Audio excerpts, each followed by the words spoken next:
Yo, what's up guys? Good noon. So, picture naman drone of Bachelor of Science in Forestry sa Negros Oriental State University. So, kuan kaning kaning init yung panahon no. Dayon dagan na pud tag mga calamities diri sa Philippines. So, ano doon ang mga tao karon?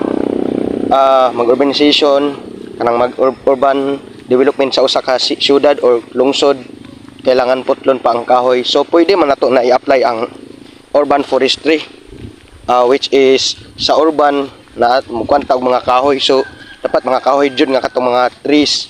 Kay kung shrubs la gamay ra mo na kang shrubs. Og kwan pod kanang napoy uban is di lang sa urban development, napoy uban is kanang agriculture, magama sila agricultural land. Nganong ato pa kailangan putlon gud ang kahoy o pawon jud. So naman tay ginatawag nga kuan. Naman tay ginatawag nga agroforestry system.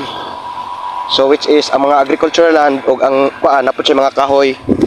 Kung ato ra gud imagineon gud nga ang kahoy gud siya may mas makasuporta sa kuan sa tuang kalikasan.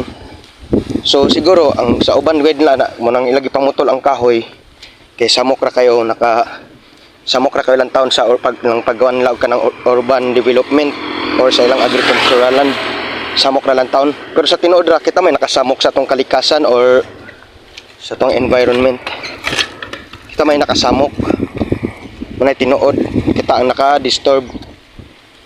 So dapat dili ta puros kuan nato ang naon development sa to ang country, dapat naon pud nato ang ato ang environment.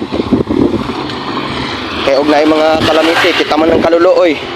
So mura po na akong opinion guys. So thank you for watching.